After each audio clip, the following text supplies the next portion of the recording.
También ha sido premiado con el Easy 50 del Explorer Club de Nueva York, además este año en el 25.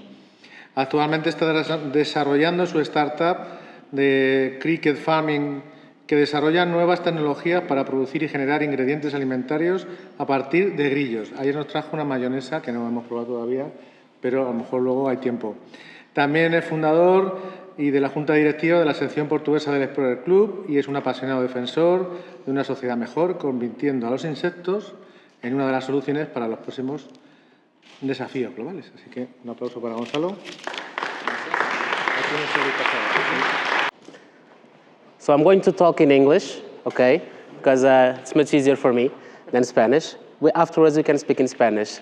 So I think insects can change the world, and I'm going to explain you why in the next 15 minutes. So before that, I'm Gonçalo Costa. I'm an insect aficionado since I was very young. And I remember perfectly taking out the wings out of flies, picking up daddy long legs and taking off their legs and playing marbles with them. If I weren't going for an entomologist, maybe I would go for a psychopath or something. But I remember perfectly one of these days, it was Sunday, and we have a documentary on a channel, and there was this guy in the middle of the Amazon. He was picking up a bug and looking at it and saying, oh, this is a new species. I was like, that is what I want to do. So I checked the box below, and it said, his name, I can't remember, and then entomologist. And that word stuck up with me until the rest of my life, till today. And now I am an entomologist. I even speciated in taxonomy, so you'll see me probably saying some evil spells or maybe saying IKEA names. No, just the scientific names of the things that I see. And my world is really filled with insects, and I hope I can convince you today that insects are a big part of our world. So they are nature's invisible heroes. If you think of what we are as a society today, we owe it to the insects. Think, for example, the food on your plate. Everything that gives color, diversity, flavors to your plate in one way or another is meant by pollination. Pollination is a big thing caused by insects when they go visit one flower to the other. If you look, for example, for the clothes that you wear, silk is a major player. If you look at what you use to sweeten your coffee, it's made, for example, with honey. Most of the things that we have today are due to insects. Even, for example, it's a very scatological comparison, but if it weren't for flies, we'd be swimming in shit at the moment. So that you see how much we mean for these tiny, tiny insects that we often completely forget about it in our day-to-day life, but they play a really big role. Einstein even famously said that once the bees go extinct, we have like 2 or 3 years worth of reserve, then we all die. And just to give you a brief example, insects appeared, I think it was, I'm terrible with dates, but I think it was 100 million years ago, with the advent with angiosperms, and if I'm wrong, please correct me. And the first insects started, and they had something with the plants called the coevolution. So when plants started having a close relationship with insects, they completely exploded in all the varieties, the colors, the shapes, the flavors that you see currently in insects. We have approximately 1 million species of insects today described, but scientists think it's over that. It's over 10 million species. So we have only scratched the surface in all of the scientific history that we have. We only have made a dent of 10% of all the species that we have. But with all of these big plethora of insects, they are now disappearing. There was this article a couple of years ago called The Insect Apocalypse. It's called Insectageddon. And what we see is true. So for example, when my parents went on a trip from Lisbon to Porto, like 3 hours by car on the highway, they had to stop several times to clean the windshields because it was full of insects. Now I made the same trip from Lisbon to Ciudad Real, and I only counted like 10, maybe 15 insects that we squashed against our windshield. People will think, oh, that's a good thing, but it's not. It's the cause of a bigger, it's the symptom of a much, much bigger problem down below, is that insects are disappearing and nobody knows why. There are some causes that people think that is associated, but there are 2 main culprits that more scientific evidence will come to show. The first one is pesticides, duh.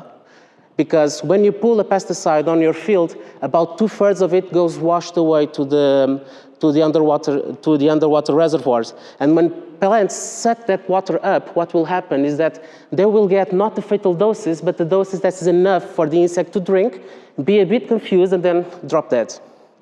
So it will not directly kill the insect, but over time, over decades even maybe, those insect populations will suffer and log. And remember, insects are on the basis of our chains. So if they are the basis of the food pyramid, they are the basis of everything. And if the bases fall, we fall next. And there are many research papers saying that insects are disappearing. Some, and even some, show that there is a clear trend. It's always negative. So insects are disappearing at an alarming rate. The second cause is called the landscape change. So for example, if you look at the mountain, you see that you have a creek, you have a forest, you have some fields, and that is good because nature thrives on diversity, on the heterogeneity of ecosystems. But once we have, for example, agriculture, like modern agriculture, what will happen is that we will completely standardize everything, every condition, and the few insects that can live off those standardized conditions or on the border of those farms are very few. So that's the two main culprits that we have.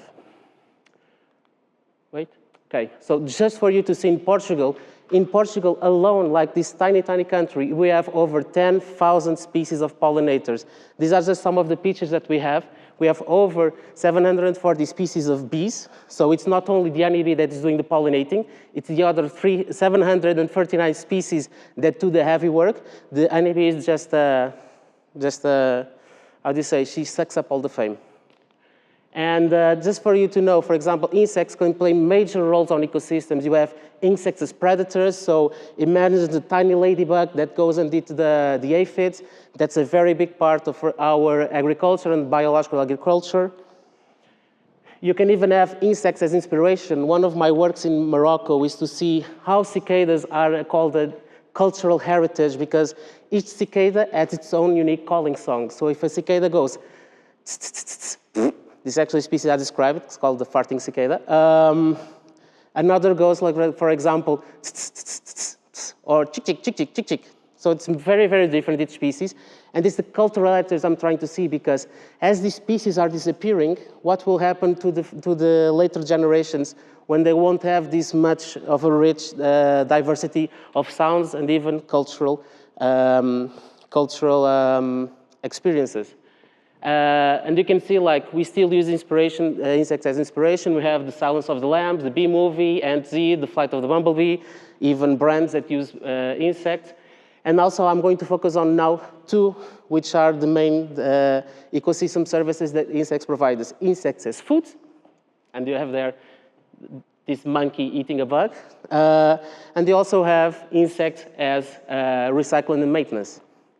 So insects as food has accompanied society for quite some time, about 8,000 years ago. And it started with silk, then it came with honey. And can anybody tell me what this is? Huh? Good morning. Can you tell me what this is? Cochineal, exactly, Alicia. So this is cochineal. This is a bug that lives off a small cactus. And when you squish it, it's red. And it's actually one of the only natural dyes that produces the red color. All of those other colors are artificial. And this is usually if you have like Summersby, if you have yogurts, if you have red M&Ms, you'll eat this. So remember that when you're having a sip of your favorite cider, I don't know. And of course, insects as food has been with us for quite some time, mostly as a seasonal treat. People will pick them up in Thailand. It's like they have this, but it's kind of like a smorgasbord of things because this is just for we have in Portugal a saying, it's for the English person to see because they don't do it like this. These are much more now farmed. Usually it's much more as a snack, you know, like a seasonal snack. You're watching the game and you're eating some bugs and drinking a beer. And of course, you have other countries like in Mexico, you have chapulines, escamoles, and also you have in Angola something called catatu, which are the mopane worms. And you also even have some people that are teaching other young kids, young orphans, on how they can eat insects and produce value out of it. These are two projects that I really, really love. One is called Farm for Orphans, the other is Flying Food. And they are teaching how to take these very seasonal insects and produce them along the year and producing value along the year. And some of them even target, for example, disadvantaged group like orphans, like women, and trying to get them to market and get them able to fight off. Sorry, just a sip. How much time do I have? Perfect. So we had one project that was the launching project of my startup called the Freedom Crickets. And during 12 months, we had this program called, Freedom Crickets. And we taught young inmates, so 16 to 21 years, but from some reason they wound up in jail. And we taught them how to raise insects in an industrial setup. And we also taught them like psychosocial training, so how to take a no, how to have a job interview, how to arrange your finances. And every month, we gave them a small stipend that they could spend or keep them to themselves. And our hope with the project is that they would get enough oomph, enough advantage that they would not get back into prison. Because these are unofficial data, but around 2/3 of people that joined the prison system for the first time are actually going back again. So it's a very, very high incidence of going back and in this vicious circle. So usually when we think about farmed insects, we only think of two things: the frass, which is like the insect poop that can be used in agriculture, and then what brings us to it, the insect powder. And now we are going to take this a bit further and call it the insect bioindustry. And it really took off like in 2014 when that very big famous report from the Food and Agriculture Organization said that insects must be eaten for us to change, we need to change our diets and include insects on them, or else we will be dead. And just to give you just a small examples on how insects are very different from the rest, in greenhouse gases, for example, a cricket will produce much less greenhouse gases than, for example, a cow or a chicken or pork, and that's a big issue because cows burp a lot. And when they burp, they release methane, which is much more pollutant than, for example, CO2. If we go for the nutritional value, of course, this is a cherry pick of the best values that we can see. But for example, insects have a comparable protein content. This is on fresh weight, okay, not dry weight of protein relating to the other protein sources, conventional protein sources. But also there's lots of iron and even more calcium because most of the exoskeleton is made with calcium.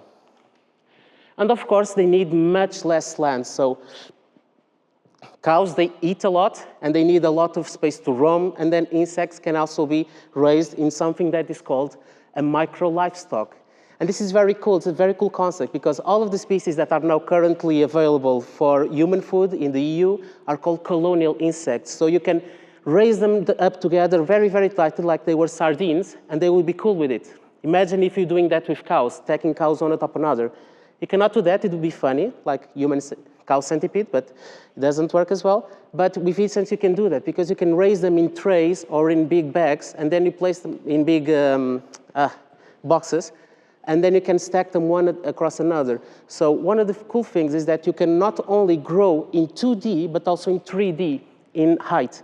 And this is very cool because usually space is at much, much higher premium where you are closer to the cities. And when you place your industry closer to the cities, you can not only reduce the value chain, but be closer to the consumer and to the waster. Because the cool part of using insects is that you can use them, you can give them discarded food.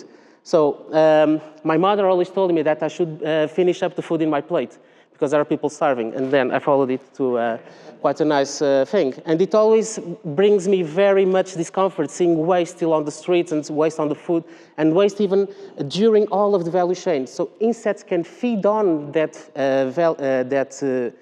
lost waste and produce value out of what would go to the waste disposal systems. And when you when you do this, you have shorter value chains, you produce less CO2, and you are going closer to the cities where space is at a premium. And you have usually 3 types of applications. You have insects as feed. So for animal feed, animals eat insects, chickens love to eat insects. And there are some companies, for example, Entogreen, that is using the black surgeonfly, Hermetia lucens, BSF for short, on olive pomace. It's a big, big problem in Portugal because we are an olive-producing country, and they use lots of olive pomace to feed their flies. So they are getting an ecological problem, an economical problem, and turning it into a solution. You can also use insects as food. This is what my startup uses. This is a picture of a cricket. And it's very rich in protein, like 70% dry weight. It's less like 20, 30% in lipids, and the rest is the chitin. And then these are the cool things that it's now my next project, which are insects as non-food, non-feed applications. And one of the things that I'm actually using is flower flies. So it's, biodegradable bioplastics made from flower flies. So you smash them together and make plastic. And then you feed them on cow dung. So it's also a very big problem that we have lots of cows, lots of pigs in Portugal. And if we are able to take all of that waste and produce value out of it instead of sending it to a treatment station, then we are producing value effectively from dung. So when we think of how do we introduce the insects as food and not, and I'm talking about dung, I should switch the slide. First, people will say, oh, I love seeing all those people posting a picture on Instagram with a giant hopper. And that is good for the first few years, but then those people will be gone to the next fad. And what will be kept is the rational consumer, the consumer that looks at your product and says, this is smart because it's sustainable, it has more protein, it's more sustainable than pig, cow, whatever, and it's good for us.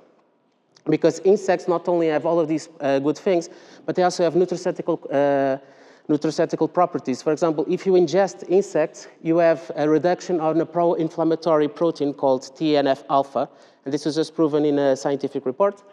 And what now we're going to do, and my visualization for the future is going beyond the basics, because when you sell insect powder, you are instead making an omelet with a full egg, including the shell.